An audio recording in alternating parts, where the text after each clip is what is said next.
ಚಿಕಿತ್ಸೆ ನೆಪದಲ್ಲಿ ಕಾಲಹರಣವನ್ನ ಮಾಡ್ತಾ ಇದ್ದಾರಾ ನಟ ದರ್ಶನ್ ಅನ್ನುವಂತ ಪ್ರಶ್ನೆ ಈಗ ಉಲ್ಬಣ ಆಗ್ತಾ ಇದೆ. ಕೊನೆ ಅವಧಿಯಲ್ಲಿ ಚಿಕಿತ್ಸೆಗೆ ಪ್ಲಾನ್ ಮಾಡಿಕೊಂಡಿದ್ದಾರಾ? ಮಧ್ಯಂತರ ಜಾಮೀನು ಅವಧಿ ಮುಗಿಯುವ ವೇಳೆ ಚಿಕಿತ್ಸೆಯನ್ನ ಮಾಡಿಸ್ಕೊಳ್ಬೇಕು, ಅಲ್ಲಿವರೆಗೂ ಕೂಡ ಸಮಯ ಮುಂದೂಡಬೇಕು ಅಂತ ಹೇಳಿ ಪ್ಲಾನ್ ಮಾಡ್ಕೊಂಡಿದ್ದಾರಾ ಅನ್ನುವಂತ ಅನುಮಾನಗಳು ವ್ಯಕ್ತವಾಗ್ತಾ ಇದೆ. ಕೊನೆ ಅವಧಿಯಲ್ಲಿ ಚಿಕಿತ್ಸೆಗೆ ಪ್ಲಾನ್ ಮಾಡಿಕೊಂಡ್ರ ದರ್ಶನ್? ನಟ ದರ್ಶನ್ ಮಧ್ಯಂತರ ಜಾಮೀನು ಅವಧಿ ಮುಗಿಯುವ ವೇಳೆಗೆ ಚಿಕಿತ್ಸೆಗೆ ಮುಂದಾಗ್ತಾರಾ? ಜೈಲಿನಿಂದ ಹೊರಬಂದು 21 ದಿನ ಕಳೆದ್ರು, ಆಸ್ಪತ್ರೆ ವಾಸ. ದರ್ಶನ್ ಅವರು ಇನ್ನೂ ಕೂಡ ಆಸ್ಪತ್ರೆಯಲ್ಲಿದ್ದಾರೆ, ಆದರೆ ಶಸ್ತ್ರಚಿಕಿತ್ಸೆಗೆ ಒಳಗಾಗಿಲ್ಲ. ದರ್ಶನ್ ಆಪರೇಷನ್ ಬಗ್ಗೆ ನಿರ್ಧಾರ ತಿಳಿಸದ ವಿಜಯಲಕ್ಷ್ಮಿ ಅವರು ಸದ್ಯ 6 ವಾರಗಳ ಕಾಲ ಶಸ್ತ್ರಚಿಕಿತ್ಸೆಯ ಕಾರಣಕ್ಕಾಗಿ ಬೇಲ್ ಮೇಲೆ ಹೊರಗೆ ಬಂದಿರುವಂತಹ ನಟ ದರ್ಶನ್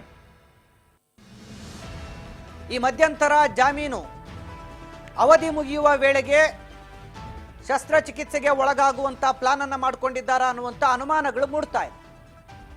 ಬಳ್ಳಾರಿ ಜೈಲಿನಲ್ಲಿ ಸೆರೆಮನೆ ವಾಸ ಅನುಭವಿಸುತ್ತಿದ್ದಂತ ದರ್ಶನ್ಗೆ ತೀವ್ರ ಬೆನ್ನು ನೋವು ಕಾಡಕ್ಕೆ ಶುರುವಾಗಿತ್ತು. ವೈದ್ಯರ ಸೂಚನೆ ಮೇರೆಗೆ ಕೂಡಲೇ ಅವ್ರಿಗೆ ಸರ್ಜರಿ ಮಾಡಬೇಕು, ಇಲ್ಲವಾದ್ರೆ ಪ್ಯಾರಾಲಿಸಿಸ್ ಅಟ್ಯಾಕ್ ಆಗುವಂತ ಸಾಧ್ಯತೆ ಇದೆ ಅಂತ ಹೇಳಿ ವೈದ್ಯರು ಸೂಚನೆ ಕೊಟ್ಟಿದ್ರು.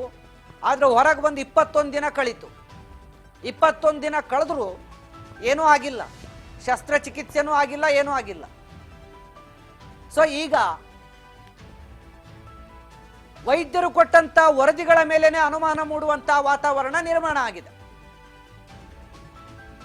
ಮಧ್ಯಂತರ ಜಾಮೀನು ಏನ್ ಪಡ್ಕೊಂಡು ಬಂದಿದ್ದಾರೆ, ಈ ಜಾಮೀನು ಅವಧಿ ಮುಕ್ತಾಯ ಆಗೋ ಟೈಮಲ್ಲಿ ಶಸ್ತ್ರಚಿಕಿತ್ಸೆ ಮಾಡಿಸ್ಕೊಂಡ್ರೆ ಇನ್ನೊಂದಷ್ಟು ದಿನಗಳ ಕಾಲ ಬೇಲ್ ಪಡಿಬಹುದು ಅನ್ನುವಂತ ಲೆಕ್ಕಾಚಾರದಲ್ಲಿ ಏನಾದ್ರೂ ಇದ್ದಾರಾ ಆರೋಪಿ ದರ್ಶನ್? ಇಂಥದ್ದೊಂದು ಅನುಮಾನ ಈಗ ಸಹಜವಾಗಿ ಗರಿಗೆದರಿದೆ. ಇನ್ನು ಇವರಿಗೆ ಜಾಮೀನು ಕೊಟ್ಟಿರುವ ವಿಚಾರವನ್ನೇ ಪ್ರಶ್ನೆ ಮಾಡಿ ಸುಪ್ರೀಂ ಕೋರ್ಟ್ ಮೊರೆ ಹೋಗಲು ಕೂಡ ಪೊಲೀಸ್ ಇಲಾಖೆ ಮುಂದಾಗಿದೆ.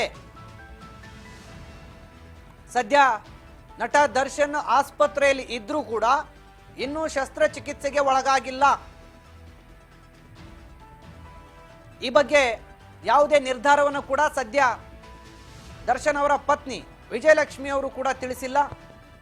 ಹೀಗಾಗಿ ನಟ ದರ್ಶನ್ ಜಾಮೀನು ಪಡ್ಕೊಂಡು ಬಂದು ಹೊರಗಡೆ ಆರಾಮಾಗಿದ್ದಾರಾ? ಯಾವಾಗಾದ್ರೆ ಚಿಕಿತ್ಸೆಗೆ ಒಳಗಾಗ್ತಾರೆ? ಅವರು ಹೊರಗೆ ಬಂದ ಮೇಲೆ 1 ವಾರದಲ್ಲಿ ಕೋರ್ಟ್ಗೆ ಅವರ ಶಸ್ತ್ರಚಿಕಿತ್ಸೆಯ ಮಾಹಿತಿಯನ್ನು ಕೂಡ ನೀಡಬೇಕು ಅಂತ ಜಾಮೀನು ಕೊಡುವಂತ ಸಂದರ್ಭದಲ್ಲಿ ಕೋರ್ಟ್ ತಿಳಿಸಿತ್ತು. ಹೀಗಿದ್ರೂ ಕೂಡ ಇನ್ನೂ ದರ್ಶನ್ ಅವರ ಆರೋಗ್ಯದ ವಿಚಾರದಲ್ಲಿ ಸರ್ಜರಿ ಆಗಿಲ್ಲ. ಹೀಗಾಗಿ ಬಹಳಷ್ಟು ಅನುಮಾನಗಳಿಗೆ ಎಡೆ ಮಾಡಿಕೊಡ್ತಾ ಇದೆ ಈ ಬೆಳವಣಿಗೆ. ದರ್ಶನ್ ಆಪರೇಷನ್ ಬಗ್ಗೆ ಯಾವುದೇ ಮಾಹಿತಿಯನ್ನು ಕೂಡ ಇನ್ನೂ ವಿಜಯಲಕ್ಷ್ಮಿ ಅವರು ಬಹಿರಂಗಪಡಿಸಿಲ್ಲ. ಚಿಕಿತ್ಸೆ ಪಡೆಯುವ ನೆಪದಲ್ಲಿ ನಟ ದರ್ಶನ್ ಅವರು ಸದ್ಯ ಆಸ್ಪತ್ರೆಯಲ್ಲಿ ಕಾಲ ಕಳೀತಾ ಇದ್ದಾರೆ. ಇತ್ತ ಮಧ್ಯಂತರ ಜಾಮೀನು ಅವಧಿ ಪಡ್ಕೊಂಡು ಈಗಾಗಲೇ 21 ದಿನ ಆಯ್ತು. 6 ವಾರಗಳ ಕಾಲ ಸಮಯ ಕೊಟ್ಟಿದ್ರು. 6 ವಾರದ ಒಳಗಾಗಿ ಶಸ್ತ್ರಚಿಕಿತ್ಸೆಯನ್ನು ಮಾಡಿಸ್ಕೊಂಡು ನಟ ದರ್ಶನ್ ಅವರು ಮತ್ತೆ ವಾಪಸ್ ಜೈಲಿಗೆ ತೆರಳಬೇಕಾಗತ್ತೆ. ಯಾಕೆಂದ್ರೆ ಅವ್ರಿಗೆ ಸಿಕ್ಕಿರೋದು ಜಸ್ಟ್ ಮಧ್ಯಂತರ ರಿಲೀಫ್ ಅಷ್ಟೇ. ಇನ್ನುಳಿದಂತ ಎಲ್ಲ ಆರೋಪಿಗಳು ಇನ್ನು ಜೈಲಲ್ಲೇ ಇದ್ದಾರೆ. ಕೊಲೆಯಲ್ಲಿ ಭಾಗಿಯಾದವರು ಎಲ್ಲ ಅಂದ್ರೆ ಕೊಲೆಯಲ್ಲಿ ಭಾಗಿಯಾದವರು. ಕೆಲವರು ಯಾರು ಕೊಲೆಯಲ್ಲಿ ಭಾಗಿಯಾಗಿರ್ಲಿಲ್ವೋ ಅವ್ರಿಗೆ ಜಾಮೀನು ಸಿಕ್ಕಿದೆ. ಅವರಿಗೆ ಮಧ್ಯಂತರ ಜಾಮೀನಲ್ಲ, ಅವ್ರಿಗೆ ಜಾಮೀನು ಸಿಕ್ಕಿದೆ.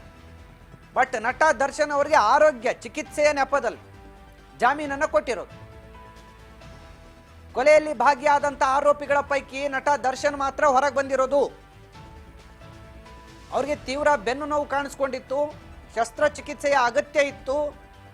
ಹೀಗಾಗಿ ನಟ ದರ್ಶನ್ ಅವ್ರಿಗೆ ಜಾಮೀನು ಕೊಟ್ಟಿತ್ತು ಕೋರ್ಟ್. ಈಗ BJS ಆಸ್ಪತ್ರೆಯಲ್ಲಿ ದಿನ ಕಳೀತಾ ಇದ್ದಾರೆ. ಆದರೆ ಶಸ್ತ್ರಚಿಕಿತ್ಸೆ ಮಾತ್ರ ಇನ್ನೂ ಆಗಿಲ್ಲ. ಹೀಗಾಗಿ ಹಲವು ಅನುಮಾನಗಳಿಗೆ ಎಡೆ ಮಾಡಿ ಕೊಡ್ತಾ ಇದೆ ಈ ಬೆಳವಣಿಗೆ. ಒಂದು ವೇಳೆ ಶಸ್ತ್ರಚಿಕಿತ್ಸೆ ಯಾವಾಗ ಮಾಡಿಸ್ತಾರೆ, ವೈದ್ಯರ ಸಲಹೆ ಏನಿದೆ, ಈ ವಿಚಾರಗಳು ಕೂಡ ಇನ್ನೂ ದರ್ಶನ್ ಅವರ ಪತ್ನಿ ವಿಜಯಲಕ್ಷ್ಮಿ ಅವರು ಬಹಿರಂಗಪಡಿಸಿಲ್ಲ.